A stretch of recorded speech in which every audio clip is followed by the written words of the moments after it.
वह एक अनाथालय था जहां सारे बच्चे इकट्ठा होकर एक गोलाई में बैठे हुए थे। उन्हीं के बगल वाली कतार में दो बच्चे और बैठे हुए थे। वो दोनों खूब तेज से ताली बजा रहे थे और उनके ही बगल बैठा 13 साल का लड़का बेहद गंभीर और शांत था। वह चुपचाप उन दोनों को देख रहा था कि तभी उसके कानों में एक आवाज पड़ी। बेटा ऋषु, चलो तुम्हें मैडम बुला रही हैं। उसने पीछे पलटकर देखा तो वह चौकीदार था जो उसे बुला रहा था। उसने अपने सामने बैठे अपने ही हम उम्र लड़के की तरफ देखा और बोला, दिशांत, तुम टैडी का ध्यान रखना, मैं अभी आ रहा हूं। कहकर वह चौकीदार के साथ चला गया, जबकि दिशांत ने एक बार अपने से 2 साल छोटे टैडी को देखा, पर वह भी तो ठहरा बच्चा ही। वह खुद आकर सीधे उस गोलाई के बीच में जाकर कारस्तानियां करने लगा। 10-20 मिनट मुश्किल से बीते ही थे और अचानक ही पूरे अनाथालय में आग लग गई। एक एक जरा आग की चपेट में था। दिशांत को तुरंत टैडी का ध्यान आया। वह डरा सहमा सा हकबकाई नजरों से इधर उधर झांकने लगा। चारों तरफ अफरातफरी मच गई। छोटे बच्चे किसी बिखरी हुई हुजूम की तरह इधर उधर भाग रहे थे। आग हर पल भीषण होती जा रही थी। अनाथालय का स्टाफ बच्चों को आनन फानन में अनाथालय से बाहर गेट की तरफ भेज रहा था। दिशांत हड़बड़ाहट में भागता हुआ टैडी को ढूंढने लगा। इधर उधर वह चीख चीख कर टैडी को पुकार रहा था, पर टैडी का कहीं अता पता नहीं था। वह बेहद डर गया और तभी किसी ने उसका हाथ पकड़कर खींचा और गेट के बाहर कर दिया। वह अनाथालय का स्टाफ था। अरे क्यों बेटा आग में कूद रहे हो? देख रहे हो आग लगी है, जलना है क्या? ठहरो, उसने दिशांत को फटकारा। दिशांत ने उसकी तरफ बड़ी ही कातर नजरों से देखा। वह रोनी सूरत बनाकर बोला, अंकल, मेरा भाई वही छूट गया है। टैडी, प्लीज उसे मेरे पास लेकर आओ ना, खोज दो मेरे भाई को। डोट, उस आदमी ने तुरंत उसके सिर पर प्यार से हाथ फेरा और बच्चों को बचाने के लिए उस तरफ भागा। दिशांत दबड़बाई आंखों से गेट की छड़ें पकड़कर अंदर की तरफ झांक रहा था, पर अभी भी टैडी कहीं नजर नहीं आया।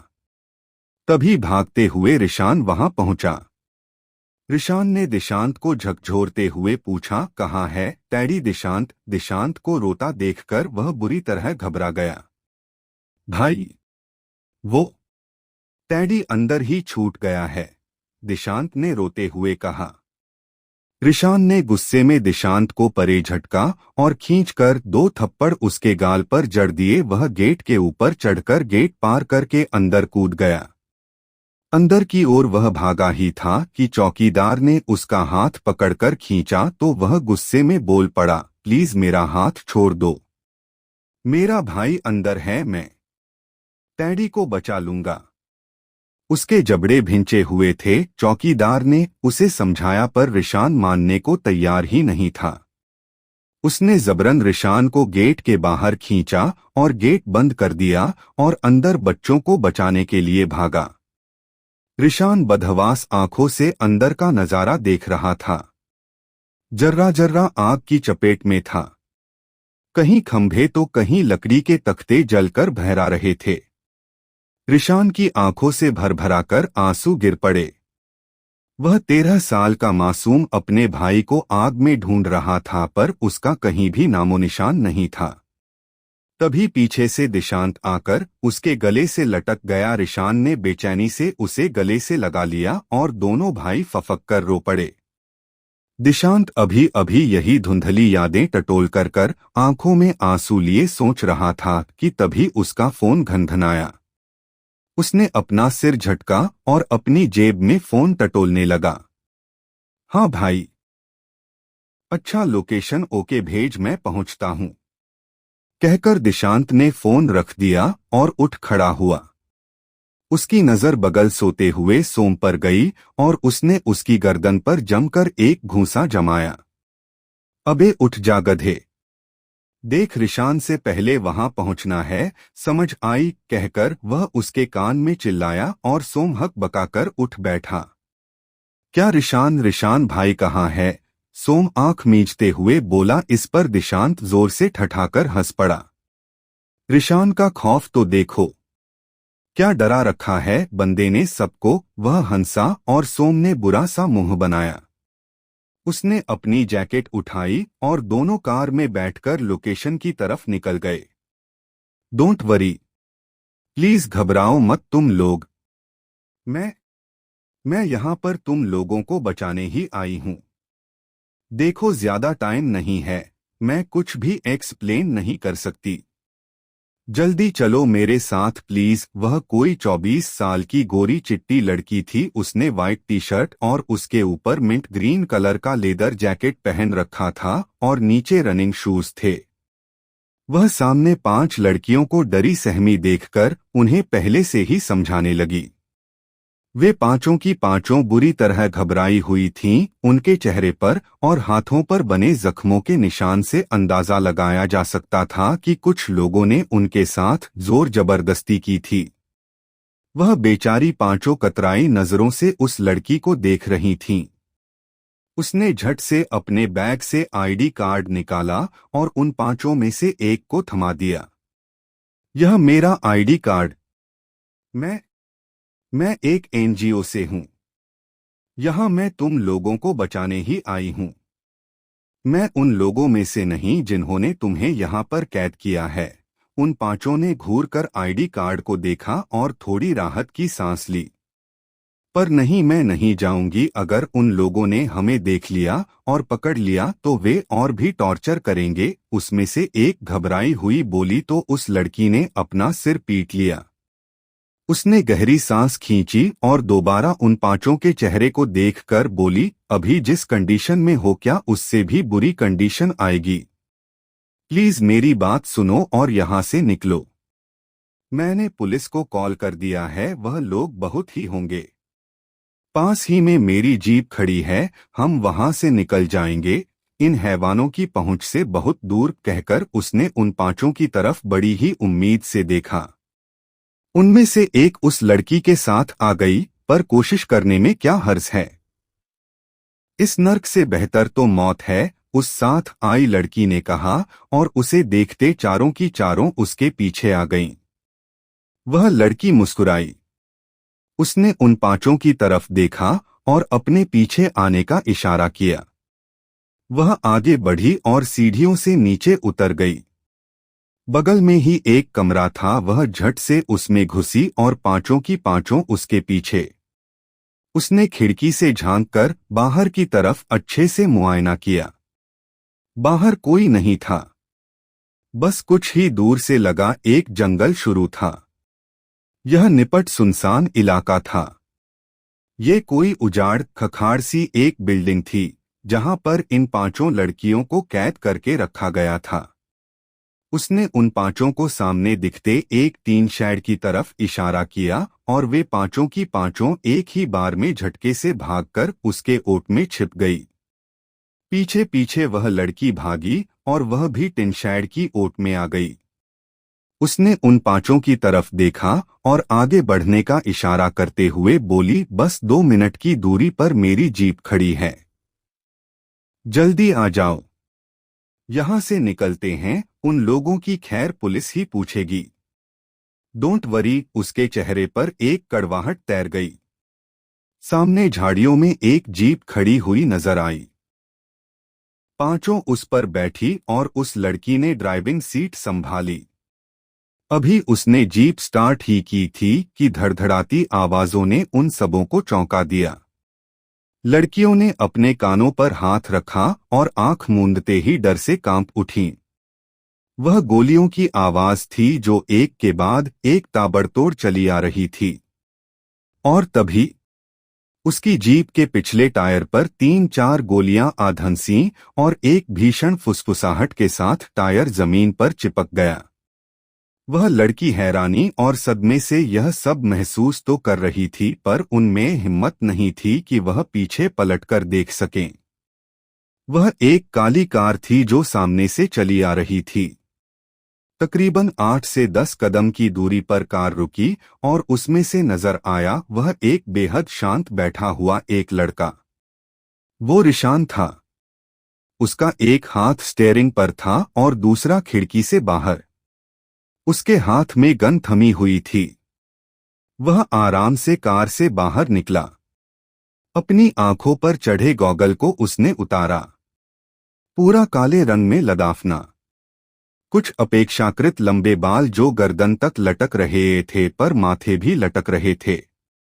उसका चेहरा बिल्कुल शांत और गंभीर था, बिल्कुल भावहीन, एक अजीब सी कठोरता। उसने उन सब की तरफ एक गहरी नजर डाली और चुपचाप अपनी कार की बोनट से टिककर खड़ा हो गया। उन पांचों ने अभी भी सहमत नहीं कि पीछे देखने की, और तभी एक कार आकर रुकी। शिट, मैंने पहले ही कहा था चलने को, लेकिन उनकी वजह से इस बार भी लेट हो गए।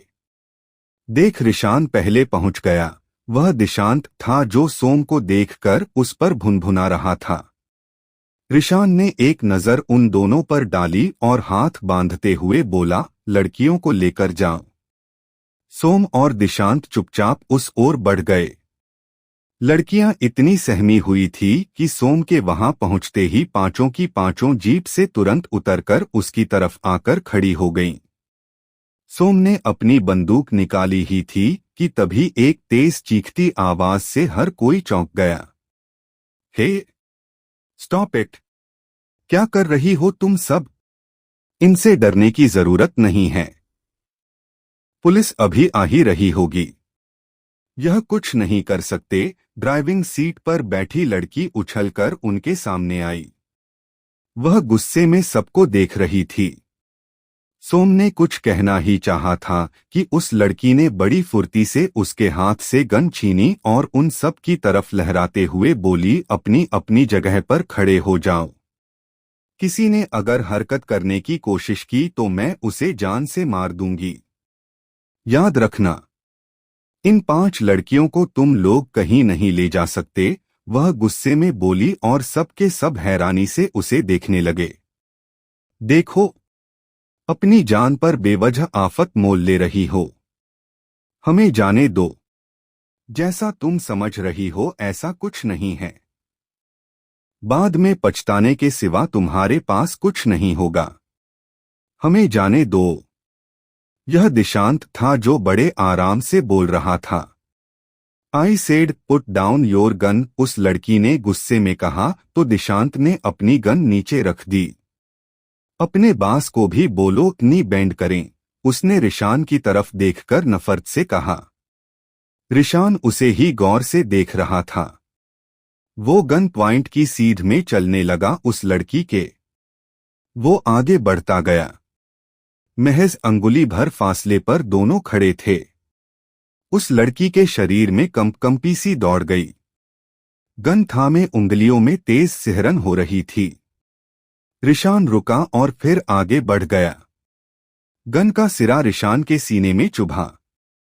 वो लड़की डर से कांप गई। ऐसा लगा कि अगले पल बंदूक नीचे गिर पड़ेगी। कमान, डू इट, वो भावहीन आंखों से झांकता हुआ बिल्कुल ठंडे लहजे में बोला। आयल किल यू मोरान, वो गुस्से में किचकिचाती हुई बोली। रिशान ने अपनी बंदूक सोम की तरफ फेंकी और दूसरे हाथ से बंदूक की नोक सीने पर धंसाते हुए बोला, गो। मैं पहुंच जाऊंगा। दिशांत ने झट से अपनी बंदूक उठाई और लड़कियों को लेकर कार की तरफ बढ़ गया। सोम ने बंदूक लपकी और पीछे पीछे निकल गया। रिशान अब भी वैसे ही खड़ा रहा। जिस शख्स ने कभी मच्छर भी नहीं मारा हो वो रिशान रायचंद को जान से मारेगा? फनी जोक कहकर उसने एक झटके में बंदूक अपने हाथ में ली और दूसरे हाथ से उसे अपनी तरफ खींचकर आगे की तरफ धकेल दिया। वो गिरते गिरते बची। चुपचाप चलो कहकर रिशान उसके पीछे चलने लगा।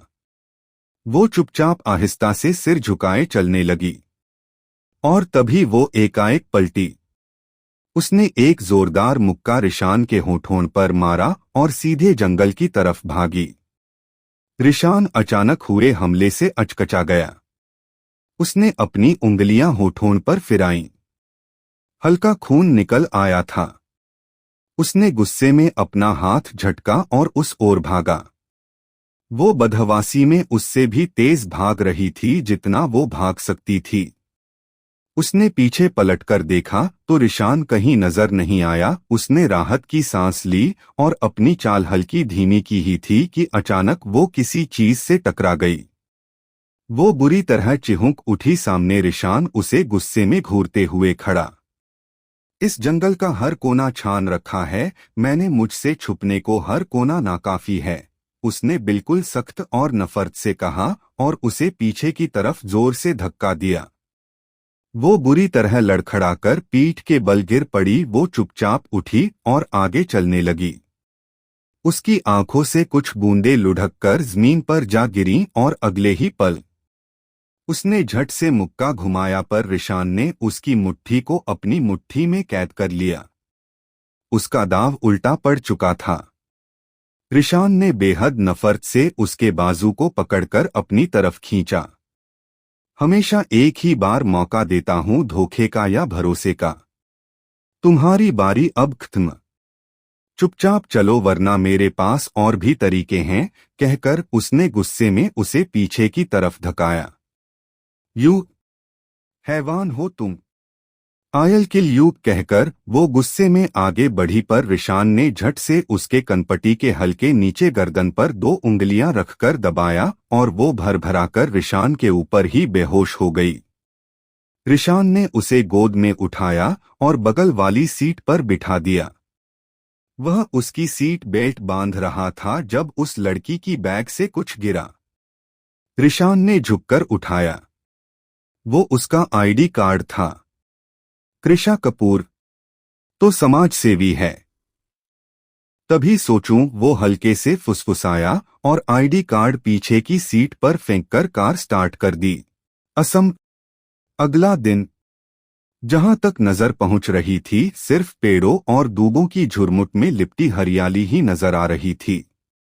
ऊंचे उठते पहाड़ तो कहीं गर्त को समाती खाइयां, पहाड़ियों पर बनी नक्काशीदार पगडंडियां। वो लकड़ियों का एक चौकोराकर घर था। आजू बाजू पेड़ों की घनी आबादी में घिरा वो इकलौता घर था। घर के चारों तरफ गार्ड का जबरदस्त पहरा था। 2 आदमी हाथों में पकड़ी थैलियों में खाने का सामान लेकर उसी तरफ बढ़ते चले जा रहे थे।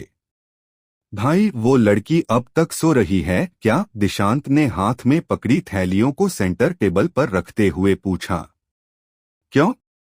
इसी बहाने तो चुप है वरना दरवाजे टूटकर अलग हो गए होते, सोम ने चिढ़ते हुए कहा और सोफे पर पसर गया। रिशान ने दोनों की तरफ बारी बारी से देखा और सामना उठाकर किचन की तरफ बढ़ते हुए बोला, दोनों फ्रेश हो जाओ, मैं सैंडविच तैयार करता हूं। तभी रिशान का फोन बजा। उसने स्क्रीन की तरफ देखा और गहरी सांस खींचकर उन दोनों की तरफ देखकर बोला, मैं आ रहा हूं। उस लड़की पर नजर रखना, मेरे कमरे में है, कहकर वो तुरंत हाल से बाहर निकल गया। सोम और दिशांत ने एक दूसरे को देखा। रिशान ने फोन उठाया और कान पर लगाकर चुपचाप खड़ा हो गया। रिशान, बेटा तुम ठीक तो हो? और क्या जरूरत थी उन लड़कियों के लिए अपनी जान खतरे में डालने की? अगर वो 5 मर भी जाती तो हमें क्या? दूसरी तरफ से एक रौबदार आवाज गूंजी। काम हो चुका है अंकल। सोम और दिशांत पैसे लेकर मुंबई पहुंच जाएंगे, रिशान ने बिल्कुल ठंडे लहजे में कहा। रिशान, पैसों से ज्यादा तुम अजीज हो समझे, वो आदमी झुंझलाहट में बोला। रिशान ने अपना सिर झटक दिया और फोन रख दिया। वो अंदर आया तो दोनों उसे ही घूरते दिखे। पता किया कि ये लड़की वहां कैसे पहुंची? रिशान ने उन दोनों की सवालिया निगाहों को नजरअंदाज करते हुए अपना सवाल उछाला। किसी एनजीओ के अंडर काम करती है, पर वहां कैसे पहुंची? हमें भी नहीं पता, दिशांत ने गंभीरता से कहा। रिशान को अचानक ही कुछ याद आया। उसने अपनी जेब टटोली और कृषा का आईडी कार्ड उन दोनों की तरफ उछाल दिया। ये रहा उसका आईडी कार्ड। एड्रेस यहाँ का नहीं बल्कि मुंबई का है। तुम दोनों अभी पैसे लेकर मुंबई को निकल रहे हो, रिशान ने आदेशात्मक लहजे में कहा और किचन में चला गया। दिशांत हैरानी से उसे घूरने लगा। वो भी रिशान के पीछे पीछे किचन की तरफ आ गया। ऋषु, तुझे क्या हो गया है? हम हमेशा साथ रहते हैं, फिर तू मुझे अकेले कैसे भेज सकता है? मैं कहीं जाने से रहा, दिशांत ने गुस्से में वह आईडी कार्ड स्लैब पर पटका। रिशान आराम से सैंडविच तैयार कर रहा था। मैं पहुंच जाऊंगा न। बाई द वे, उस लड़की को भी तो ठिकाने लगाना है न। तू हर बात को लेकर इतना पजेसिव क्यों हो जाता है? रिशान ने हल्के नर्म लहजे में कहा तो दिशांत उसे गंभीरता से घूरने लगा। हाँ, उसका क्या? आई मीन कृषा, तूने अंकल को बताया उसके बारे में? दिशांत परेशान होकर बोला। नहीं। ले और सोम को भी दे। वो मेरा मसला है, रिशान बेपरवाही से बोला और स्लैब पर बैठकर ही सैंडविच की एक बाइट ली। दिशांत चुपचाप बाहर आ गया और तभी रिशान के कमरे का दरवाजा जोर की ठकठकाहट के साथ चीखा। कहीं रिशान भाई को उस पर गुस्सा न आ जाए। जाने क्यों मुझे लग रहा है कि इस लड़की की मौत भाई के हाथों ही लिखी है। सोम धीरे से बुदबुदाया और दिशांत उठकर बाहर चला गया। रिशान किचन से अपने रूम की तरफ आया। उसने दरवाजा खोला तो कृषा गुस्से में उसे ही घूर रही थी। मुझे कमरे में क्यों बंद किया? तुम्हें पुलिस के हवाले नहीं किया तो मेरा नाम भी कृषा नहीं। कृषा अपने जबड़े भींचते हुए गुस्से में बोली। Just shut up. बोलने की इजाजत नहीं दी है मैंने तुम्हें। अगर भूख लगी हो तो ये रही प्लेट, कहकर रिशान ने बेरुखी से दरवाजा बाहर से बंद ही करना चाहा था कि कृपा एकाएक बोल पड़ी। मेरा बैग कहाँ है? तुम्हारी जीप में। अब तक तो पुलिस को मिल भी गया होगा। यहाँ पुलिस तो क्या, चिड़िया भी आने से रही तो चुपचाप खाओ और एक तरफ पड़ी रही, कहकर रिशान ने दरवाजा बाहर से बंद कर लिया, जबकि कृषा ने गुस्से में प्लेट दीवार पर दे मारी। बाहर सोम इस आवाज से चौंक उठा। रिशान की उंगली उसके कटे होंठ पर अनायास ही चली गई। वो कड़वाहट में बोला, इसे तोड़ने फोड़ने का बहुत शौक है। दिशांत बाहर पगडंडियों पर चल रहा था और किसी से बात कर रहा था। जी अंकल। वो तो ठीक है और हमारा काम भी हो चुका है। आप तो जानते ही हैं कि रिशान कुछ भी अपने हाथों में ले तो वो अधूरा नहीं रहता।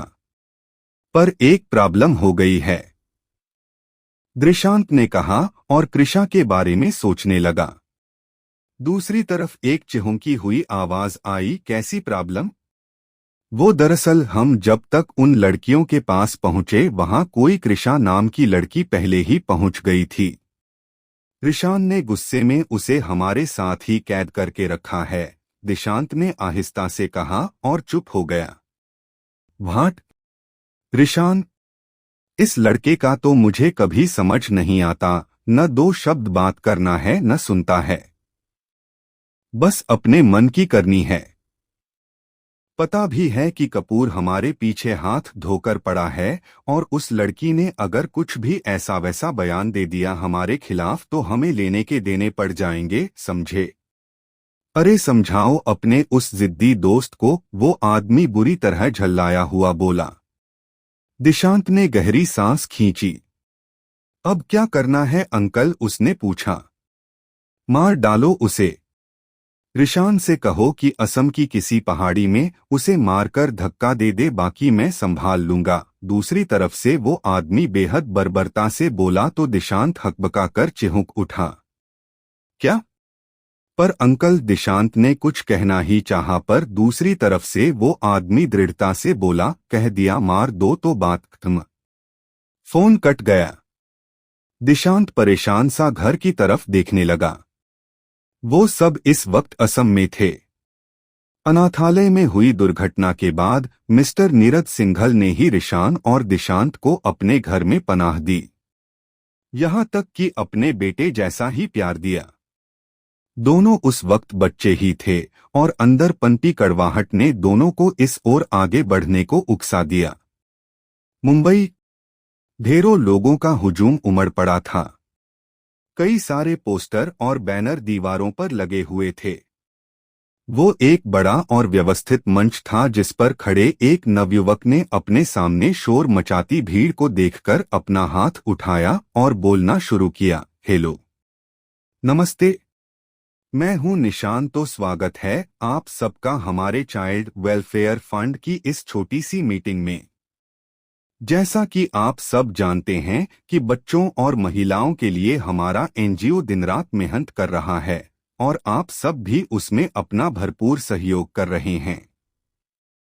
जहां बात सहयोग की आती है वहां एक ऐसे शख्स का ख्याल जरूर आता है जो गरीबों, बच्चों और महिलाओं के विकास में हर संभव मदद जरूर करता है। जी हां, आप लोग सही सोच रहे हैं। तो जोरदार तालियों के बीच स्वागत करिए हमारे मेयर नीरज सिंघल का। Welcome sir. निशान ने बड़ी गर्मजोशी से नीरज सिंघल से हाथ मिलाया और उन्हें भाषण देने को आमंत्रित किया। तालियों की गड़गड़ाहट जोर से गूंजी। यह एक एनजीओ द्वारा आयोजित फंडरेजिंग प्रोग्राम था। नीरज सिंघल माइक लिए बोले जा रहे थे और लोग बड़ी ही आत्मीयता से सुन रहे थे। निशान मंच से उतरकर पीछे संचालन टीम के पास आ गया। क्या विधा अब तक नहीं आई? निशान ने बेचैनी से अपने एक कलीग से पूछा और बदले में उसने अपना सिर नमे हिला दिया। उसका तो फोन भी नहीं लग रहा है।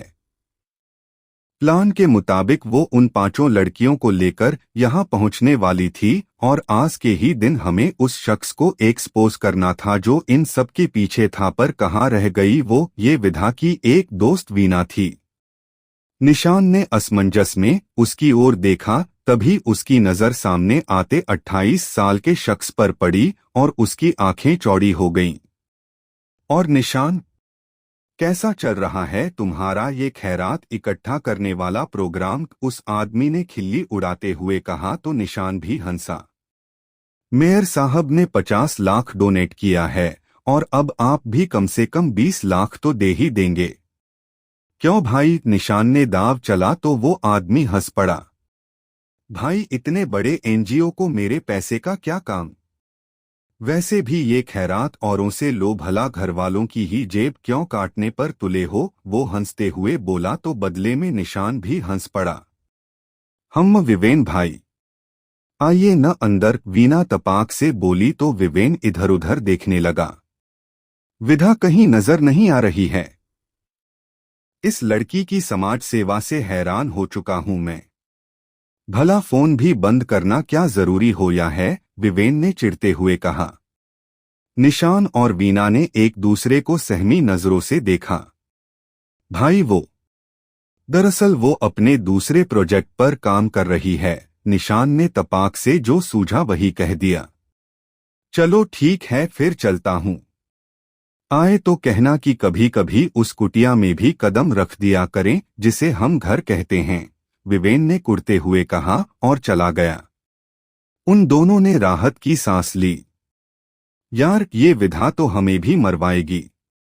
जाने कहाँ रह गई है? वीना ने कलपते हुए कहा। वो दोनों विधा के अच्छे दोस्त थे और उसके लिए बेहद चिंतित भी। मुंह क्यों लटका है तेरा? बाहर से बात करके अंदर पहुंचे दिशांत के मुरझाए चेहरे को देखकर रिशान ने पूछा। वो अंकल को पता चल गया है कि वो लड़की हमारे साथ हैं और जिंदा है, दिशांत ने दबे स्वर में कहा। तो सोम तुरंत उचक कर बैठ गया। कहा है कि उसे जान से मार दो, दिशांत ने कहा और रिशान की नजरें उस तरफ रुक गई। क्या? सोम सदमे में बोला। हमारे धंधे में मौत कब से डरने वाली चीज हो गई? अपनी मुंह बंद कर, रिशान बुरी तरह झुंझलाया तो सोम ने हड़बड़ाहट में अपना मुंह बंद किया। तुम दोनों निकलो, बाकी उसका इंतजाम मैं कर लूंगा, रिशान ने उठते हुए कहा और कार की चाबी दोनों की तरफ खिसका दी। भाई, बेवजह उस लड़की के झमेले में मत फंस। मुझे उसके लिए बुरा भी लग रहा है, कुछ भी हो पर लड़की अच्छी है। अपनी जान की परवाह किए बिना उनको बचाने आ गई, पर उसे क्या पता कि वो सीधे मौत को चुन रही है। दिशांत बेहद दुरख और हताशा से बोला। दिशांत, तेरा हमेशा का यही इमोशनल डायलॉग होता है, अब तो बंद कर दे, सोम ने झुंझलाकर कहा।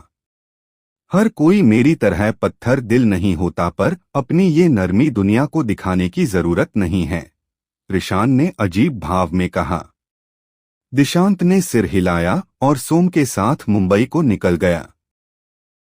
रिशान ने अपनी गन उठाई और अपने कमरे की तरफ बढ़ गया। कृषा बेड पर बैठी थी, आंसुओं से लबालब चेहरा। गुस्से और नफरत के तमाम भाव लिपटे पड़े थे उसके चेहरे पर। रिशान चुपचाप अंदर आया और उसने कृषा का हाथ पकड़ा। कृषा ने अपना हाथ गुस्से में झटक दिया और नफरत से रिशान को देखने लगी। Don't touch me. रिशान ने उसका हाथ कसकर पकड़ा और अपने जबड़े भींच लिए। वो कृषा को लगभग खींचता हुआ घर से बाहर लेकर आया। कहाँ ले जा रहे हो मुझे? लीव माय हैंड यू, वो दर्द में कराहती हुई बोली। उसकी आंखों से आंसू भी छलक उठे। रिशान ने उसे कार की तरफ धक्का दिया। मरना चाहती थीं तो मौत दे रहा हूं तुम्हें, कहकर उसने फिर कृषा का हाथ पकड़ा और खींचता हुआ जंगल की तरफ जाने लगा। कृषा बुरी तरह चिहुक उठी। मौत? वह बुदबुदाई। उसका पूरा चेहरा मारे डर के झक सफेद पड़ता जा रहा था, मानो वह सदियों से बीमार हो ऐसे खींच रहा था रिशान उसे। वो दोनों जंगल के काफी अंदर आ चुके थे। रिशान ने उस कंकरीली जमीन पर कृषा को फेंक दिया। वो भरभरा कर नीचे गिर पड़ी।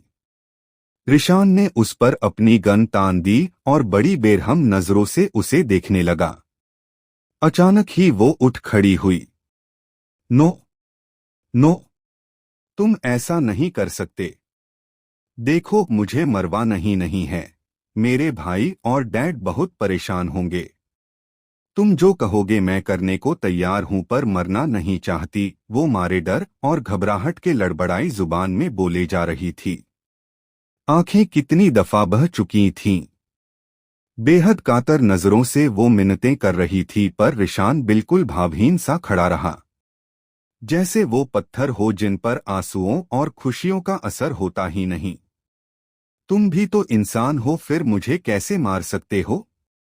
देखो, ये रहा तुम्हारा दिल, बिल्कुल वैसे ही धड़क रहा है जैसे मेरा। प्लीज मुझे मत मारो। कृषा घबराई हुई सी रिशान के सीने पर हाथ रखकर एकाएक बोल पड़ी। रिशान ने उसे पीछे की तरफ झटक दिया। मरना तो तय है तुम्हारा मिस कृषा कपूर, वो बोला और बिल्कुल निशाने पर खड़ा हो गया। कृषा घबराई और छलछलाई आंखों से रिशान को देख रही थी। आह! मौत कितनी बेरहमी से उसके पास आ पहुंची थी। अभी तो वो लोगों के लिए कितना कुछ करना चाहती थी और अब वो खुद असहाय थी। उसे याद किया कि वो उन लड़कियों को नहीं बचा पाई थी। जरूर ये उसी बात की सजा थी। उसने स्वीकार करते हुए अपनी आंखें कसकर भींच लीं और उसकी आंखों में ठहरा आंसुओं का अंबार उसके गालों पर लुढ़क गया। दर्द और डर से उसके जबड़े भिंचे हुए थे। रिशान बिल्कुल भावहीन सा उसे देखता रहा और फिर ट्रिगर पर उंगली रख दी। रिशान ने ट्रिगर प्रेस करना ही चाहा कि तभी उसका फोन घनघनाया। उसने अपना सिर झटका और फोन उठाया। कृषा घबराई सी उसे ही देख रही थी। उसका पूरा चेहरा पसीने से तरबतर था। होंठ मारे घबराहट के सफेद पड़ गए थे। हाँ बोल, रिशान ने कहा, पर उसकी निगाहें लगातार कृषा पर ही ठहरी हुई थीं।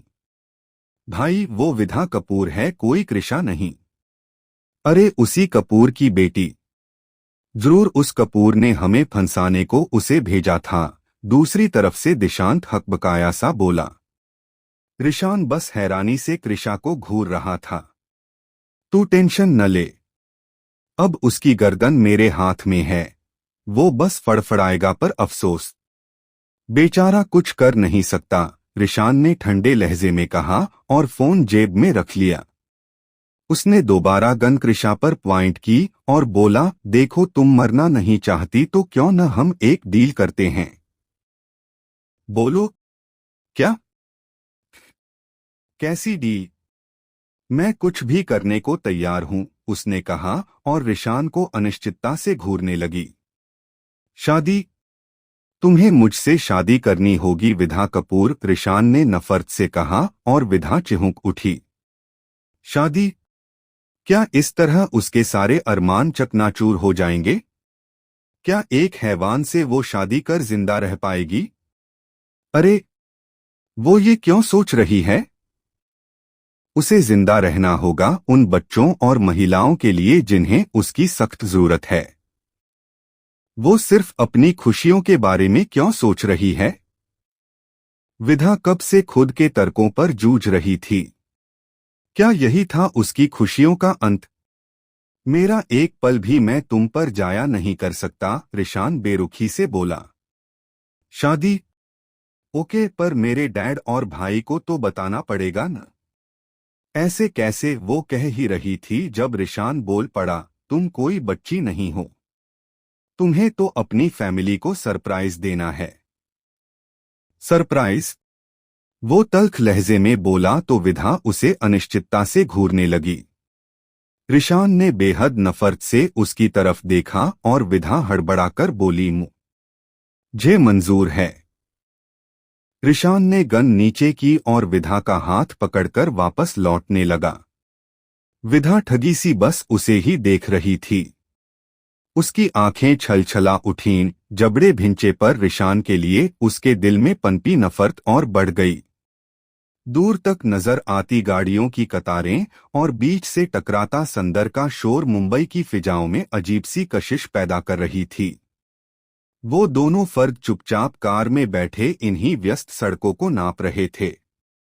विधा मायूसी और लाचारी से बाहर सड़कों को देख रही थी जबकि रिशान कार ड्राइव कर रहा था। कितना हास्यास्पद लग रहा था उसे अपने साथ ये सब घटित होना।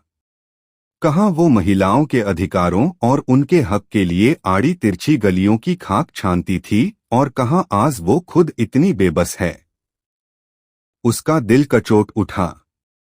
अभी 15 मिनट ही गुजरे होंगे कि उनकी कार रुकी। गेट कीपर ने झट से गेट खोला और कार अंदर आई। वो बेहद ब्रीहड़ आधुनिकता से परिपूर्ण विला था। विधा ने ध्यान दिया कि गेट पर किसी का नाम दर्ज था, नीरज सिंघलस विला। वो बुरी तरह चिहुक उठी। उसने रिशान की तरफ सवालिया निगाहों से देखा पर रिशान ने कार रोकी और नीचे उतर गया। तभी दिशांत और सोम वहां पहुंचे। रिशान ने गेट खोला और विधा का हाथ पकड़कर बाहर की तरफ खींच लिया। मैं इंसान हूं, कम से कम इतना तो समझते हो, विधा बुरी तरह झुंझलाई। रिशान बेपरवाही से उसका हाथ खींचता हुआ स्टेयर्स के सहारे अपने कमरे में आया। बेहद साफ और तरतीब से व्यवस्थित उसका कमरा। विधा को बेड की तरफ धकाया और बोला, वॉशरूम वो रहा और तुम्हारे कपड़े भिजवा दूंगा, और हाँ, चीखने चिल्लाने की कोई जरूरत नहीं है क्योंकि ये मेरा कमरा है, कोई गलती से भी इधर कदम नहीं रखता, कहकर वो कमरे से बाहर निकला और बाहर से गेट लॉक कर दिया। विधा ने गुस्से में दरवाजे पर लात मारी और चीख पड़ी, तुम हैवान हो। हैवान? पर रिशान जा चुका था। विधा ने अपनी आंखें पोंछी और एक नजर कमरे पर डाली। पूरा सियाह रंग में लिपटा हुआ पर बेहद आकर्षक। वो बुदबुदाई, बिल्कुल इस काले रंग सा ही इसका दिल भी है। नहीं नहीं, काला दिल नहीं बल्कि काला पत्थर। दिल कहाँ होता है डेविल के? वो गौर से हर चीज देखने लगी। तभी उसे नजर आया बाहर बालकनी की तरफ खुलती वो आदमकद खिड़की। वो भागकर उस ओर आई और उसे खोलना ही चाहा पर वो भी लॉक्ड थी। विधा को बेहद कोफ्त मची। थक-हार कर वो बेड पर बैठ गई। तभी फिर दरवाजा खुला। जैसा कि उसने तवक्को किया था वो रिशान ही था। उसके हाथ में खाने की प्लेट और एक बैग था। 2 दिनों से कुछ भी नहीं खाया। अगर बेहोश होने का नाटक करना चाहती हो तो फ्लॉप है। बीमार होने पर भी डॉक्टर घर आएगा। आराम से खा लो और ये रहे तुम्हारे कुछ कपड़े, कहकर रिशान ने सेंटर टेबल पर सारा सामान रखा और उसे देखने लगा। विधा की आंखें गीली हो गईं। क्या सच में तुम्हारे पास दिल नहीं है? क्या तुम्हें महसूस नहीं होता कि मेरी फैमिली मेरे लिए कितना परेशान होगी? तुम मुझे जाने क्यों नहीं देते? किस बात की सजा दे रहे हो? देखो, मैं उस वाकये के बारे में पुलिस तो क्या किसी से भी नहीं कहूंगी। किसी को नहीं बताऊंगी कि मैंने वहां क्या देखा था। पर प्लीज मुझे जाने दो। हम एक जैसे नहीं हैं। मौत से भी बदतर जिंदगी बन जाएगी हमारी। मैं किसी और से प्यार करती हूं, विधा ने लगभग गिड़गिड़ाते हुए कहा। उसे जो कुछ भी सूझा वो सब कुछ एक सांस में कहा गई। उसकी आंखें लगातार बह रही थी। यही बदतर जिंदगी ही तो तुम्हें देनी है। कतरा मरना है तुम्हें, कहकर वो बाहर निकल गया। उसका लहजा मौत सा ठंडा था। विधा कल्पकर चीख उठी, तुम्हें भी ऐसे ही मरना होगा। सिर्फ मेरी नहीं बल्कि तुम्हारी जिंदगी भी मौत बन जाएगी जिसे तुम पल पल महसूस करोगे। वो चीखते हुए फर्श पर घुटनों के बल बैठ गई। उसका सिर झुक गया और वो जार जार रोने लगी। अजीब खेल खेल रही थी जिंदगी उसके साथ। रिशान नीचे पहुंचा तो दिशांत और सोम अनिश्चितता से उसे ही देख रहे थे। तुम किसी पंडित का इंतजाम करो जल्दी, रिशान ने सोम की तरफ देखकर कहा और सोम तुरंत वहां से निकल गया। ये सब क्या चल रहा है ऋषु? तू उस लड़की को यहां लेकर क्यों आया है? बता। अगर उस कपूर को भनक तक भी लग गई तो हम सब फंसेंगे। वो उसकी बेटी है, दिशांत नाराजगी और फिक्र में बोला। उसी का इंतजाम तो कर रहा हूं, वो कपूर कुछ भी नहीं कर पाएगा। खैर, लड़कियां पहुंच गईं? रिशान ने बात बदलते हुए पूछा। हाँ, पहुंच गईं। पर अब क्या करने वाला है तू? दिशांत ने एकाएक पूछा। शादी, वो आराम से बोला। यह सुनकर हैरानी से दिशांत का जबड़ा लटक गया। तभी ठीक उनके सामने कार आकर रुकी। उसमें से बाहर निकले नीरज सिंघल। वो तुरंत गार्डन की तरफ बढ़े और उनके पीछे रिशान भी चला गया। दिशांत गुस्से में उन दोनों को जाता हुआ देख रहा था। कैसे हो रिशान? आराम से पहुंच गए न? नीरज ने सोफे पर पसरते हुए कहा। वो बड़े ही रौबदार शख्सियत के धनी थे। हाँ, पहुंच गया, रिशान ने गंभीरता से कहा। और उस लड़की का क्या हुआ? नीरज ने फिर पूछा। बस शाम तक शादी हो जाएगी, फिर कपूर क्या कोर्ट भी कुछ नहीं कर सकता। वो बोला। ये बढ़िया है। मैंने मैरिज सर्टिफिकेट के लिए भी इंतजाम कर लिया है। बस दोनों की शादी एक बार हो जाए, फिर उस कपूर की औकात दिखाता हूं, नीरज ने चिढ़कर कहा। जी अंकल, उसने धीरे से कहा। इसलिए तुम मेरे इतने अजीज हो क्योंकि तुम्हारा हर फैसला मुझे तुम पर नाज करने को मजबूर करता है। वो गर्व और खुशी से बोले, पर रिशान के चेहरे पर ऐसे कोई भी भाव नहीं थे। वो बिल्कुल शांत था। एनजीओ में निशान और वीना दोनों घबराहट में इधर उधर टहल रहे थे। कितनी बार विवेन का फोन आ चुका था और कितनी ही बार वो दोनों उन्हें टाल चुके थे। तभी विवेन एनजीओ में आ पहुंचा। तुम दोनों ने झूठ क्यों कहा मुझसे? विधा पूरे 4 दिन से लापता है, विवेन ने गुस्से में भड़कते हुए कहा तो दोनों की सांसें थम सी गईं। भाई, वो विधा एक मिशन पर थी। अकेली नहीं थी, हमारे 4 और कलीग्स उसके साथ थे, पर उनमें से अब तक कोई नहीं लौटा, वीना ने डरते हुए कहा। असम पुलिस की कॉल आई थी। उन्हें विधा का फोन टूटा हुआ मिला और रिपेयरिंग के बाद मुझसे कांटेक्ट हुआ। तुम्हारे 4 कलीग्स भी उनके साथ मुंबई पहुंच रहे हैं, बस विधा ही लापता हैं। पता भी है कि तुम्हारी लापरवाही विधा के जान पर कितनी भारी पड़ सकती है। से समथिंग इडियट। समाज सेवा का भूत चढ़ा है। विवेन गुस्से में उन दोनों पर ही फट पड़ा। ओह सारी भाई, हमें विधा ने ही मना किया था आपको बताने से। इस बार निशान ने अपराध बोध से कहा। अब तक मुझे बताया होता तो शायद कुछ और कर पाता। खैर, तुम दोनों अपना फोन ऑन रखना, शायद वो तुमसे कांटेक्ट करने की कोशिश करें। जैसे ही कुछ पता चले मुझे तुरंत इन्फॉर्म करना, समझे? विवेन ने कुढ़ते हुए कहा तो दोनों ने अपना सिर हिला दिया। ये लड़की कौन है? ऋशान पहले तो कभी ऐसी किसी लड़की को घर नहीं लेकर आया। नीरज सिंघल की वाइफ रीना ने दिशांत से पूछा। जाहिर था कि दरवाजों पर ठोंक पीट से विला का हर फर्द वाकिफ हो गया था। वो विधा कपूर। ऋशान उससे शादी करने वाला है, दिशांत ने बुझे स्वर में कहा तो रीना चौंक उठी। क्या? ऋशान ने शादी करने का फैसला कर लिया है?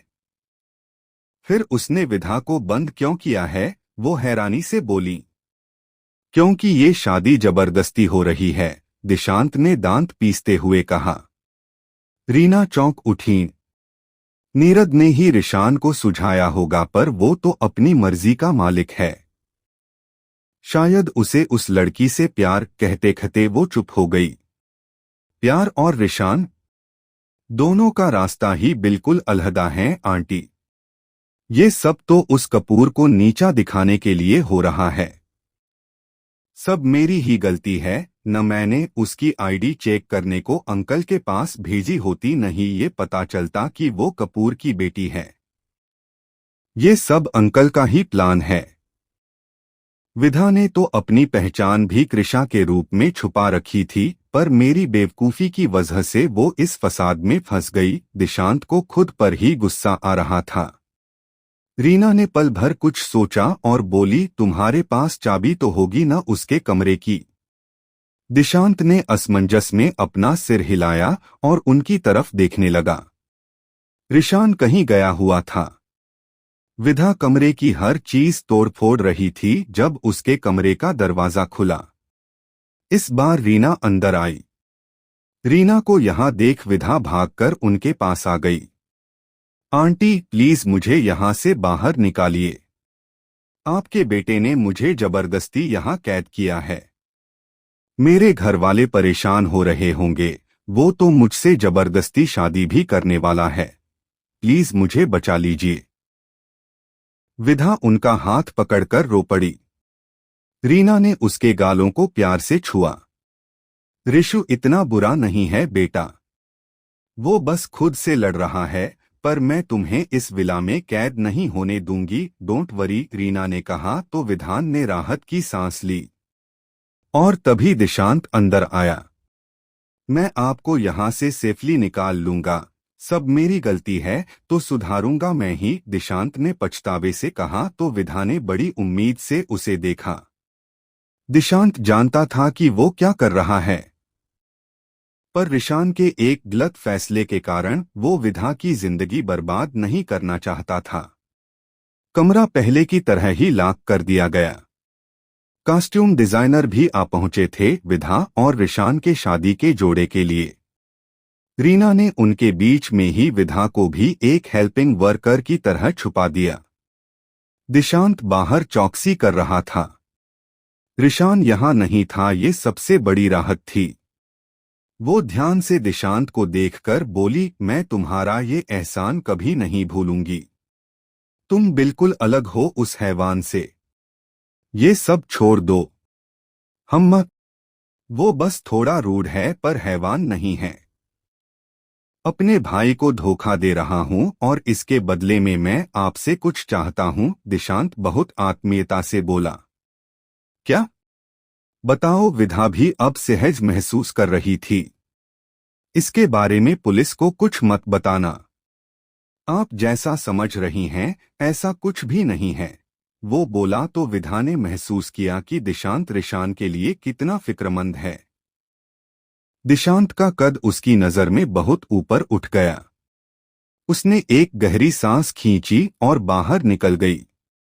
आगे दिशांत भी था तो गार्ड्स ने कोई भी पूछताछ नहीं की। गेट खुला तो विधा ने एक बार दिशांत की तरफ थैंक्स की नियत से देखा और बाहर निकल गई। ऐसा लगा जैसे उसने अब खुली सांस ली थी। वो खुद को बिल्कुल आजाद महसूस कर रही थी। विधा ने हील्स पहनी थी तो उसे चलने में दिक्कत हो रही थी। वो गेट से कम 10-12 फीट की दूरी पर आ गई थी। उसने अपनी हील्स निकाली और बेतहाशा भागने लगी। पैर में कंकड़ चुभने से वो गिर पड़ी। आह, हल्की सिसकारी उसके मुंह से निकल गई। उसने झट से खुद को समेटा और फिर भागी नंगे पांव। तभी उसे कुछ नजर आया। वो झट से आगे पहुंची। वो एक टैक्सी थी। वो हिल्स टैक्सी में फेंक कर बैठते हुए जल्दी से बोली, भैया प्लीज जल्दी चलिए। वो बुरी तरह हांफ रही थी। रिशान की नजरों से बचने को वो अपने चारों तरफ भी हड़बड़ाहट में देख रही थी। टैक्सी ड्राइवर ने टैक्सी स्टार्ट की। आप पानी पी लीजिए। बहुत घबराई हुई हैं आप। टैक्सी ड्राइवर ने पानी की बाटल उसे थमाई। विधा ने शुक्रिया कहा और आधी बाटल खाली कर दी। वो सिंघल विला से कुछ दूर आ गए थे। अचानक ही उसे कुछ ख्याल आया। आप 1 मिनट के लिए अपना फोन दे सकते हैं? एक बहुत जरूरी कॉल करनी है, वो बदहवासी में बोल रही थी। टैक्सी ड्राइवर ने उसे फोन थमाया ही था कि फोन एकाएक घनघनाया। वो चौंक गई। आपकी कॉल आ रही है, उसने ड्राइवर को फोन थमाते हुए कहा। आपकी ही है, वो ड्राइवर अजीब तरीके से बोला कि विधा चिहुक उठी। उसने नंबर पे गौर किया तो वो कोई अननोन नंबर था। हेलो, वो अपनी आवाज को संयमित करते हुए बोली। ऐसा कोई कोना नहीं जहां मैं तुम्हें ढूंढ न सकूं। अब चुपचाप टैक्सी ड्राइवर को वापस विला लौटने को कहो। वो आवाज रिशान की थी। विधा बुरी तरह चौंक पड़ी। उसके गले से आवाज ही नहीं निकली। तुम कहाँ हो? मैं अब तुम्हारे चंगुल से आजाद हूं, समझे? मुझ पर धौंस जमाने की कोशिश भी मत करना। उसने बमुश्किल अपने डर और घबराहट पर काबू पाया और बोली। उसके माथे से पसीना छलकने लगा था। उसने चारों तरफ नजर दौड़ाई और फोन ड्राइवर को पकड़ा दिया। तभी ड्राइवर ने कुछ कहा। मैडम, आपके पति आपसे कुछ बात करना चाहते हैं। यह सुनकर तो विधा का पारा चढ़ गया। वो हैवान मेरा पति नहीं है, समझे? मुझे कोई बात नहीं करनी, विधा कह ही रही थी जब ड्राइवर ने फोन की स्क्रीन उसकी तरफ कर दी। उसके शब्द लड़खड़ा गए। उसकी आंखें दहशत से फैल गईं। क्या था वो? उसने अपनी कांपती उंगलियों से फोन झट से छीना और गौर से देखने लगी। वो एक सड़क से लगकर खड़ी गाड़ी के पास 4-6 पुलिस वाले और वही एनजीओ के 4 वर्कर खड़े थे। उनके बगल ही खड़ा था विवेक। वो परेशान सा पुलिस से कुछ बात कर रहा था। ठीक उसके सामने ही एक 10 मंजिला इमारत की छोटी खिड़की से एक शार्प शूटर विवेक पर निशान लगाए कभी भी ट्रिगर दबाने ही वाला था। विधा हदस कर ये सब देख रही थी। उसने झट से उसी नंबर पर दोबारा डायल किया। तुम ऐसा क्यों कर रहे हो मेरे साथ? मेरे भाई को कुछ मत करना। मैं लौट रही हूं। वो अपने जबड़े भींचे दर्द में रो पड़ी। एक एक शब्द बमुश्किल उसके गले से अटक कर निकल रहा था। गुड। मैं गेट पर अपनी होने वाली बीवी का इंतजार कर रहा हूं, रिशान ने मक्कारी से कहा और हल्का सा मुस्कुरा उठा। विधा ने फोन उठाकर फेंक दिया। उसने सीट को भींच लिया और अपने जबड़े कसते हुए सिसक पड़ी। कितनी असह्य तकलीफ उसे ठीक इस वक्त हो रही थी। वो बुरी तरह फंस गई थी रिशान नाम के इस भंवर जाल में। वो धीरे से फुसफुसाई और टैक्सी वापस सिंघल विला को चल पड़ी। इस पल विधा ने सोचा कि इससे बेहतर तो मौत होती पर नहीं, जिंदगी जीने के लिए हर चुनौती का सामना करने का जज्बा होना चाहिए। वो कतई हारेगी नहीं बल्कि जीतेगी। उसने खुद को संभाला और अपने आंसुओं पोंछे। विधा ने सामने देखा तो रिशान कार के बाहर खड़ा उसका ही इंतजार कर रहा था। टैक्सी रुकी। वो झट से उतरी और सीधे रिशान की शर्ट पकड़ ली। तुम समझते क्या हो खुद को? मैंने सोचा था कि शायद तुम में थोड़ा इमोशन होगा, पत्थर दिल ही सही, पर कुछ दया भाव और इंसानियत बाकी होगी, पर तुम शैतान हो, निर्मम हत्यारे हो। मुझे घिन आती है तुम जैसे शख्स के साथ सांस लेने में भी। अपने माँ बाप को शर्मिंदा कर रहे हो तुम। वो गुस्से और दर्द में फट पड़ी। रिशान अपने जबड़े भींचे उसे देख रहा था। उसने अपने दोनों हाथों से विधा के बाजुओं को जकड़ा और फिर अपनी तरफ खींच लिया। मैं कातिल हूं और पत्थर दिल भी, पर इसका एहसास तुम्हें मैं हर पल कराऊंगा। तुम कोसोगी खुद को कि तुमने इस शादी से बेहतर मौत चुनी होती।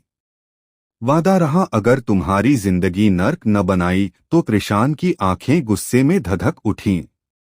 उसने विधा के जबड़े को कसकर पकड़कर अपने चेहरे के बिल्कुल करीब लाकर कहा। विधा नफरत से उसे घूरती रही। दोनों एक दूसरे की आंखों में सिर्फ गुस्सा और नफरत ही देख रहे थे। साहब, वो मैडम ने मेरा फोन तोड़ दिया, उस टैक्सी ड्राइवर ने कहा तो विधा उसे दूर हुई, पर रिशान ने उसे पकड़कर फिर अपनी तरफ खींच लिया। वो उसकी आंखों में घूरता हुआ अपने जेब से कुछ रुपए निकालकर उस टैक्सी ड्राइवर को पकड़ा दिए। पर साहब, ये तो बहुत ज्यादा हैं, वो कह ही रहा था कि रिशान ने हाथ से जाने का इशारा किया और विधा का हाथ कसकर पकड़ते हुए अंदर आ गया। धीरे धीरे शाम भी ढल रही थी। इस वाकये के बाद दोनों के मन में एक दूसरे के लिए उपजी नफरत बेपनाह हो गई। कुछ पता चला? इंस्पेक्टर विवेन परेशान सा इंस्पेक्टर से पूछ रहा था। उन चारों से पूछताछ जारी है। मिस्टर कपूर, आप सब्र रखिए, जल्द ही विधा का पता चल जाएगा। डैड को भी पता चल गया है, वो बस पहुंच रहे होंगे। जाने कैसी होगी विधा। सब मेरी बेवकूफी की वजह से ही हुआ, विवेन घबराहट में बोले जा रहा था। आप में से किसने ये काम किया? रिशान ने दांत पीसते हुए रीना, दिशांत, सोम और बाकी डिजाइनर को देखकर बोला। मैंने किया। बेटा, अपनी निजी खुंदक निकालने के लिए ये ठीक नहीं है, रीना ने कहा तो रिशान उन्हें देखने लगा। आइंदा से मेरे कमरे में कोई नहीं जाएगा आंटी, मतलब कोई भी नहीं, वो कड़वाहट से बोला और दिशांत से अपने रूम की चाबी ले ली। जल्दी तैयार करके विधा को नीचे लाओ, मुझे अब और देर नहीं करनी, कहकर रिशान नीचे चला गया। विधा गुस्से में उसे जाता देख रही थी। डिजाइनर उसे लहंगा चुनने को कहने लगी और गुस्से में उसने सब इधर उधर फेंक दिया। रीना ने उसे संभाला और एक लहंगा उसके खातिर चुना। विधा के जबड़ों पर रिशान की उंगलियों के निशान उभर आए थे तो न चाहते हुए भी उसे मेकअप का सहारा लेना पड़ा। रिशान नीचे गार्डन में किसी से फोन से बात कर रहा था।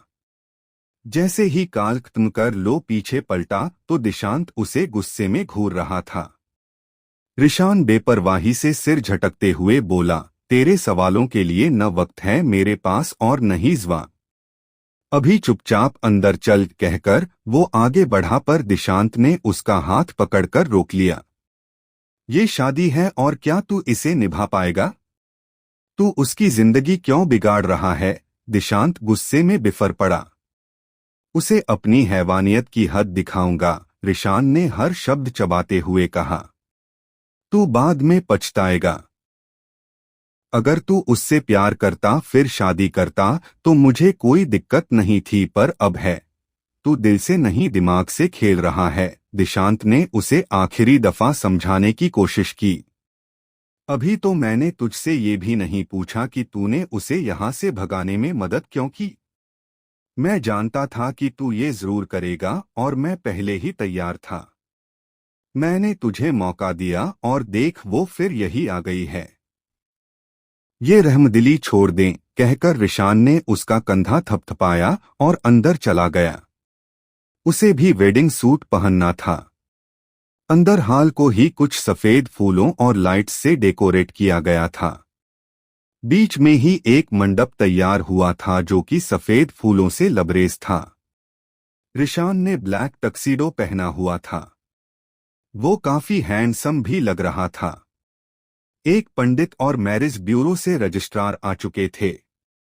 सोम, दिशांत, नीरज सिंघल की बड़ी बेटी नेहा और छोटी बेटी पूर्वी भी मौजूद थे।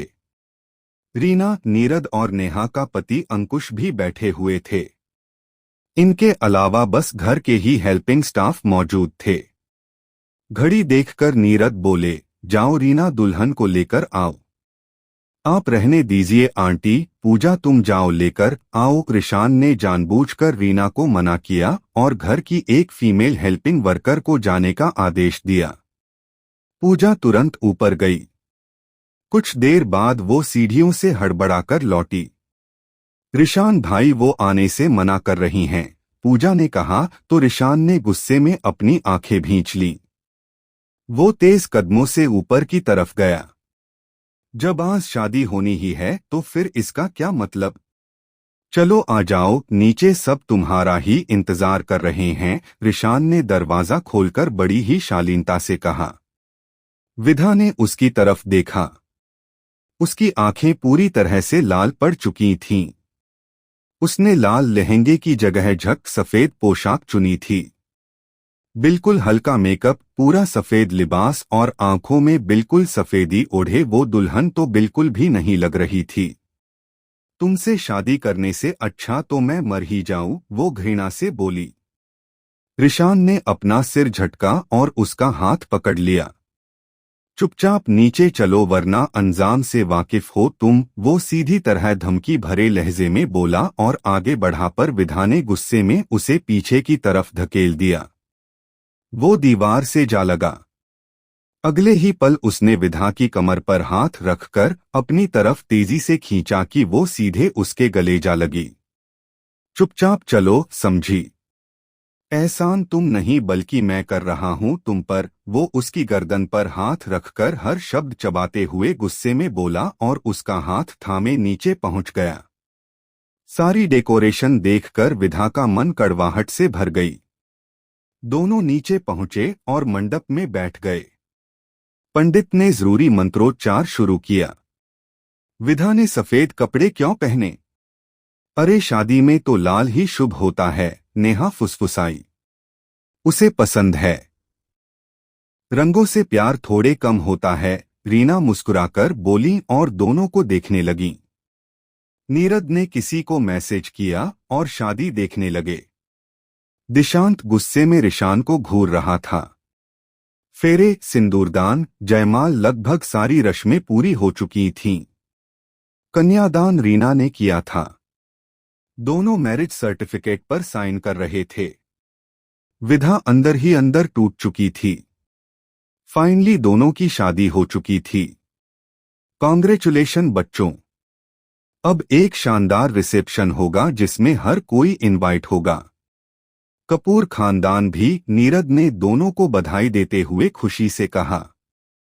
आप जैसे इंसान ही लोगों को जोंक बनकर चूसते रहते हैं। एनजीओ में सबसे पहले आप फंड डोनेट करते हैं और जुर्म में भी सबसे पहले आपका ही नाम है। एक दिन मैं इस कैद से आजाद हो जाऊंगी और आपको जेल की सलाखों में जरूर भेजूंगी मिस्टर नीरद। विधा कड़वाहट और नफरत से नीरद की तरफ देखकर बोली। नीरद हंस पड़े। पसंद आई मेरी बहू की अकड़। तुम बिल्कुल रिशान के लिए सही हो, वो अब भी बिल्कुल सहज थे। विधा का चेहरा बिल्कुल मुरझा गया था। रीना ने प्यार से विधा के सिर पर हाथ फेरा। हमारे परिवार में तुम्हारा स्वागत है बेटा। विधा की आंखें फिर छलछला उठीं। वो कहाँ आकर फंस गई थी। वो अपने कमरे की तरफ बढ़ी तो रिशान ने उसका हाथ पकड़ लिया। विधा बुरी तरह खींच पर उसने कुछ नहीं कहा। ऐसा लग रहा था मानो इतने दिनों की थकान इन 2 पलों में और बोझिल होकर उसे सता रही थी। वो दोनों सीढ़ियों पर अभी 2 कदम ही चढ़े थे कि तभी विला का गेट खुला। ये रहा वो Rishan Raichand. Arrest him inspector. मेरी बहन को इसने ही किडनैप किया और जबरदस्ती शादी भी कर ली, विवेन ने गुस्से में रिशान को घूरते हुए कहा तो वो दोनों भी एकाएक पलट गए। विधा हैरानी से विवेन को देखने लगी। भाई, वो धीरे से फुसफुसाई। नीरद मुस्कुरा रहे थे और बाकी सब सदमे में थे कि आगे जाने क्या होने वाला था। विधा ने अपनी लरचती नजरों से रिशान की तरफ देखा। रिशान ने एक बार खाली नजरें उस पर डाली और उसका हाथ कसकर भींच लिया। विधा, तुम ठीक तो हो, कहकर विवेन ने विधा को गले से लगा लिया। विधा की आंखें भर भराकर बह चलीं। कितना सुकून महसूस कर रही थी वो, पर क्या सब इतना आसान था? मैं ठीक हूं भाई, पर आप यहाँ कैसे? वो जबरन शब्द खींचते हुए बोली। आंसुओं और दर्द के मारे उससे बोला भी नहीं जा रहा था। उसका मन हुआ कि वो सब कुछ बताकर इस कैद से हमेशा के लिए छुटकारा पा ले। तुम बताओ, बस इस रिशान और नीरद को जेल में न पटका तो मेरा नाम भी विवेन कपूर नहीं, वो गुस्से में कलपता हुआ बोला। विधा ठकराई सी उसे देख रही थी और सब उसे। विवेन की मुट्ठियां भींची हुई थीं, पूरा माहौल एकाएक शांत हो गया था। सबकी सांसें पल भर को थम सी गई थीं। विवेन ने एक नजर उन सब पर डाली और नफरत से बोला, तुम्हें परेशान होने की जरूरत नहीं है विधा। तुम बस सच बताओ कि रिशान और नीरद ने तुम्हें जबरदस्ती किडनैप कर शादी के लिए फोर्स किया। बाकी का काम तो पुलिस करेगी। विधा चुपचाप सबको घूर रही थी। वो यही तो चाहती थी कि उसका भाई उस तक पहुंचे और वो यहां से आजाद हो सके, पर अब जब वो होप उसके सामने है, फिर हिचकिचा क्यों रही थी? ऐसा लगा जैसे उसका पूरा दिमाग सुन्न पड़ गया था। विवेन ने उसे झकझोरा तो वह जैसे अपने ख्यालों से बाहर आई। नहीं भाई, आप गलत समझ रहे हैं। रिशान ने मुझसे जबरदस्ती शादी नहीं की, बल्कि ये हम दोनों की मर्जी से हुई है। हम दोनों एक दूसरे से बहुत प्यार करते हैं, विधा ने कहा और सब चौंक पड़े। खुद रिशान भी हैरानी से उसे देखने लगा। विवेन गुस्से चीखा, शट अप! तुम उससे डर क्यों रही हो? मैं हूं से द ट्रुथ। वो तुम्हें कुछ भी नहीं कर सकता। हालांकि विधा की बात सबको हजम ही नहीं हुई थी। वो साफ झूठ बोल रही थी। दिशांत तुरंत समझ गया कि जरूर विधा किसी दबाव में आकर ये सब कह रही थी। विधा ने अपने भाई की तरफ लाचारी से देखा। प्लीज भाई, एक्सेप्ट इट। हम दोनों एक दूसरे से प्यार करते हैं और इसलिए शादी की, विधा ने खुद को संयमित करते हुए कहा और अजीब नजरों से रिशान को देखा जो उसे ही देख रहा था। शादी? अब और झूठ मत बोलो विधा। अगर तुम इस रिशान से प्यार करती थी तो फिर अब तक मुझे बताया क्यों नहीं? और तुम्हें इस तरह चोरी छिपे शादी करने की जरूरत ही क्यों पड़ी? बोलो, है कोई जवाब? विवेन ने गुस्से में पूछा। वो बमुश्किल अपना गुस्सा काबू में कर रहा था, क्योंकि आप और डैड कभी भी इस शादी की इजाजत ही नहीं देते, जैसे आज मेरी शादी भी एक्सेप्ट नहीं कर रहे हैं। रिशान तो डैड और आपसे बात भी करने वाला था, पर मैंने ही उसे मना किया। कपूर और सिंघल की नफरत किसी से छुपी नहीं है भाई, विधा ने सख्ती से कहा तो विवेन के साथ हर कोई निरुत्तर हो गया। विधा हर सवाल का बेहद संतुष्टि भरा जवाब दे रही थी। सच भी था कि कपूर और सिंघल एक दूसरे की राइवल कंपनियां थीं। विवेन को फिर भी लग रहा था कि विधा दबाव में आकर बोल रही थी। वो उसका चेहरा थामकर बेहद प्यार से बोला, रिशान ने तुझे धमकी दी है। देख, किसी को कुछ नहीं होगा विधा, बस तू सच बता दे। मैं जानता हूं इनकी फितरत की ये बदला लेने को किसी भी हद तक गिर सकते हैं। वैसे भी तुम्हारा बैग और फोन हमें असम में गिरा मिला था, तो मतलब कि तू किसी मुसीबत में थी। विवेन ने इतनी आत्मीयता से कहा था कि विधा का मन हुआ वो उससे लिपटकर सब कुछ सच बता दें। जैसे हर बार करती थी, पर उसने कातर निगाहों से रिशान की तरफ देखा। मेरा बैग चोरी हो गया था भाई, और वैसे भी मेरे साथ 4 और लोग भी तो असम गए थे न। हम एनजीओ के लिए गए थे और हमारा काम भी तो खत्म हो चुका था, पर वहां मुझे रिशान मिल गया और फिर मुझे लगा कि ये अच्छा मौका है। हम दोनों वहां से चले आए, विधा ने सपाट लहजे में कहा। विवेन बुरी तरह झुंझला गया था। वो सच जानता था कि रिशान ने ही उसे फोर्स किया है, पर वो कुछ नहीं कर पा रहा था। ओके देन, तुम दोनों से ही कुछ पूछताछ होगी, क्योंकि मैं मेरी बहन को इस तरह छोड़कर नहीं जा सकता, विवेन ने पीछे हटते हुए कहा। भाई प्लीज ऐसा मत करिए। हमने शादी अपने मर्जी से की है और हम एक दूसरे के बिना नहीं रह सकते, विधा ने कहा तो अनायास ही रिशान की नजरें उस पर ठहर गईं। 1 मिनट, विधा कब से एक्सप्लेन कर रही है, फिर भी आपको समझ में नहीं आ रहा? आप किस बेसिस पर मुझे अरेस्ट करने आए हैं?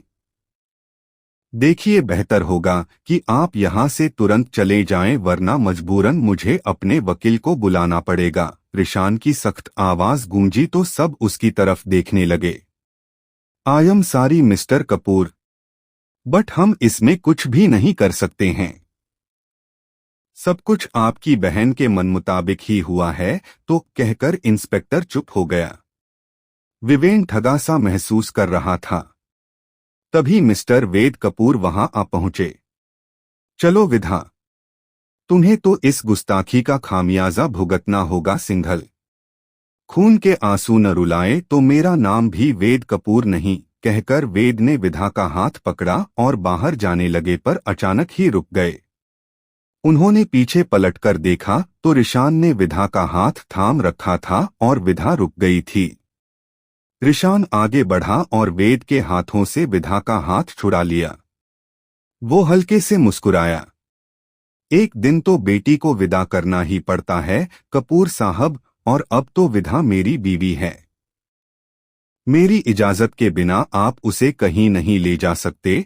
बहुत प्यार जो करता हूं उससे, वो अजीब लहजे में बोला और वेद विधा की तरफ देखने लगे। विधा ने नजरें झुका लीं। नीरद यह सब देखकर बेहद खुश नजर आ रहे थे। डैड चलिए यहां से, याद रखना मैं अपनी बहन लेकर जरूर जाऊंगा यहां से, कहकर विवेन ने रिशान को घूरा। पुलिस बाहर निकल गई। विवेन और वेद भी दरवाजे तक पहुंचे थे। रिशान दरवाजे तक आया था। वो धीरे से फुसफुसाया, वो भी दूसरों की बहन बेटियां थीं जिन्हें बेचने के लिए तुम विदेश भेज रहे थे। थोड़ा दर्द और बद्दुआ तो तुम्हारे दामन में भी आएगी ही न, उसने कहा और मुस्कुराकर उन दोनों को देखा। दोनों ने जहर बुझी नजरों से उसे घूरा और पैर पटकते हुए बाहर निकल गए। इन्हें पता कैसे चला? किसने बताया? रिशान वापस लौटा तो घर के सभी सदस्यों को देखकर पूछ पड़ा। मैंने। ये मजा ही अलग था। कपूर ने बड़ी गीदड़ भकी दी थी, पर अब आया ऊंट पहाड़ के नीचे, नीरद ने मुस्कुराकर कहा। गलत किया अंकल आपने। खैर, ये सारी डेकोरेशन यहां से हटा लो। आंटी आप खास तौर से मेरे कमरे से दूर रहेंगी, रिशान ने संजीदगी से कहा। विधा पथराई सी खड़ी दरवाजे को घूर रही थी। रिशान ने विधा का हाथ थामा और अपने कमरे की तरफ बढ़ गया। उसकी आंखें बहती जा रही थीं। रिशान कमरे में आया और उसकी तरफ देखकर बोला, तुमने बहुत अच्छे से सब हैंडल कर लिया। तुम आराम कर लो अब, वो थोड़ी नरमी से बोला। विधा ने नफरत और अपनी आंसुओं से लबालब आंखों से उसे घूरा। तुम सच में एक हैवान हो। मेरे भाई के साथ ऐसा कैसे कर सकते हो? देखना एक दिन तुम्हें इन सब की सजा मिलेगी। I hate you, I hate you devil, वो फूट फूट कर रो पड़ी। वो रिशान के सीने पर मुक्के से लगातार प्रहार कर रही थी। रिशान के जबड़े भिंच गए थे। विधा ने मंगलसूत्र खींचकर तोड़ दिया। सारी काली मोतियां रिशान के पैरों के आसपास बिखर गईं।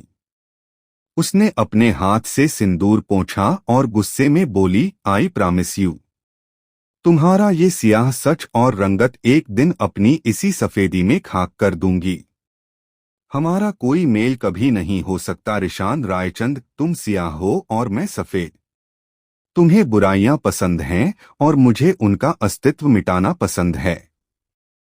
रिशान ने उसकी दोनों कलाइयां कसकर पकड़ लीं और उसकी आंखों में झांकते हुए बोला, तुम मिट जाओगी क्योंकि अंधेरा सब कुछ खा लेता है। बस मैं बचूंगा सियाह, वो बेहद संजीदगी से बोला और विधा को पीछे झटक दिया। नीचे बिखरी मोतियों और लॉकेट पर पैर रखकर वो बाहर निकल गया। उसने हमेशा की तरह कमरा बाहर से लॉक किया और सीढ़ियों से नीचे उतरा तो सब अभी भी नीचे ही खड़े उसे घूर रहे थे। वो जाते हुए बोला, उसके पास जाने की जरूरत नहीं है। कोई भी उधर नहीं जाएगा, मतलब कोई भी नहीं, कहकर वो बाहर निकल गया। जाने दो, तुम सब अपना काम करो। रिशान को पता है कि उसे क्या करना है, नीरद ने कहा और वो अपने कमरे में चले गए। रीना ने सबको अपने अपने कमरे में जाने का इशारा किया और खुद पूजा के साथ किचन की तरफ चली गईं। मैडम, आप रिशान भाई का कितना ख्याल करती हैं, पर वो हमेशा आपका दिल दुखा देते हैं। पूजा 25 साल की बेहद शालीन युवती थी। उसने पूछा तो रीना उसकी तरफ देखकर मुस्कुराई। बच्चे हठ करें या जिद करें तो क्या माँ उन्हें प्यार करना छोड़ देती है? मेरे लिए नेहा, पूर्वी, दिशांत और रिशान एक जैसे ही हैं। सालों पहले जब नीरद उन दोनों को घर लेकर आए थे तो सबसे ज्यादा मैं ही खुश थी। कितना कुछ सहा है उसने, बस उसी वजह से वो इस तरह हो गया है, रीना ने कहा तो पूजा सम्मान से उन्हें देखने लगी। रिशान भाई जाहिर नहीं करते पर वो सबसे बहुत प्यार करते हैं। उस दिन जब पूर्वी मैम अकेली थीं घर पर तो वो पूरे दिन विला में ही रहे। गार्डन में बैठे अपना काम करते रहे पर जाहिर नहीं होने देते। पूजा वो वाकया याद करते हुए बोली।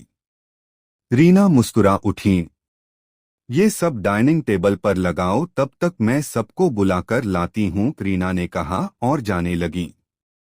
और वो विधा भाभी, पूजा ने असमंजस में पूछा तो रीना जाते हुए बोली, रिशान ही जाने। ये सब उस नीरद की ही साजिश होगी, वो धूर्तबाज निकला। मैंने कितनी बार इस लड़की को मना किया था कि चुपचाप घर बैठे, पर इसे तो समाज सेवा करनी थी, जाने कौन सी आफत लेकर आ गई। वेद कपूर अपने आलीशान बंगले में गुस्से में चहलकदमी करते हुए फुंफकार पड़े। ये रिशान भी कम चालाक नहीं है। उन लड़कियों को भी हमारे चंगुल से उड़ा ले गया और मेरी बहन को भी। इसे तो सबक सिखा कर रहूंगा। विवेन ने गुस्से में अपनी मुट्ठियां भींच लीं। तभी विवेन की पत्नी निशा लान में पहुंची। आ गए? विधा मिली?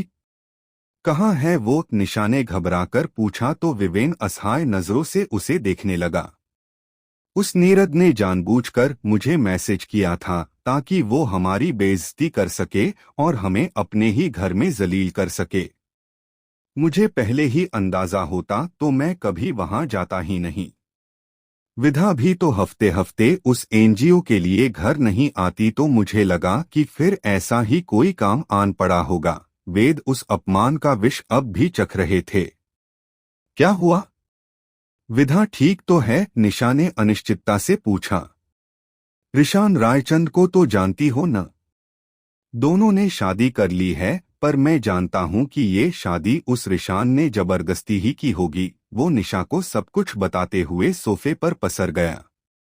चलो डिनर लगवाओ, उसकी अक्ल ठिकाने लगानी ही पड़ेगी। वेद दंदनाते हुए अपने कमरे में चले गए। निशा की आंखों से आंसू छलक उठे। आपकी और डैड के किए कर्मों का फल विधा को भोगना पड़ रहा है। वो तो हमेशा इस दलदल से दूर रही, फिर भी ये सब उसके हिस्से क्यों आया? निशा ने भर्राई आवाज में कहा तो विवेन ने उसे खुद से लगा लिया। मैं उसे लेकर आऊंगा निशा, उसे कुछ नहीं होने दूंगा। विवेन ने अपराधबोध से ग्रस्त होकर कहा। रिशान ने सड़क के किनारे अपनी कार खड़ी की और चुपचाप अंधेरी रात में सुनसान जंगल को घूरने लगा। बिल्कुल ऐसा ही अंधेरा तो उसके अंदर भी फैला था, निचाट, निघुन, खामोश। अब उसे एक एक कर वो सारी बातें याद आ रही थीं। विधा का आंसुओं से तरबतर चेहरा उसके आंखों के सामने घूम गया। उसने गुस्से में अपनी भिंची मुट्ठियां बोनट पर दे मारी। ये कैसा अंधेरा था जो धीरे धीरे उसे ही लीलता जा रहा था। तभी किसी ने उसके कंधे पर हाथ रखा तो वह पलट गया। तू यहाँ क्या कर रहा है? रिशान ने कहा। जो तू यहाँ कर रहा है, दिशांत ने कहा और उसके बगल आकर खड़ा हो गया। तू खुद को तकलीफ क्यों दे रहा है? क्या हो गया है तुझे? टैडी के जाने के बाद से तूने खुद को ज़ब्त क्यों कर लिया है? दिशांत ने निपट अंधेरे में उसका चेहरा देखते हुए कहा। मुझे एक बार पता चल जाए कि आर्फेनेज में वो आग किसने लगाई थी, फिर उसे उसकी जिंदगी का जहन्नुम दिखा दूंगा। वो जरूर कोई साजिश थी जिसमें मेरा भाई मर गया। सब कुछ तो खो चुका हूँ, माम पापा, छोटा भाई, और अब तुझे नहीं खोना चाहता। तू क्यों उसके लिए ये सब कर रहा है? वो भी बाकी कपूरस के जैसी ही है। जानता है वो वहां उन लड़कियों को वापस अपने बाप के चंगुल में ही ले जाने आई थी, रिशान ने ठंडे लहजे में कहा और चुप हो गया। वो वैसी नहीं है यार। देख उसका दिल कितना मासूम है।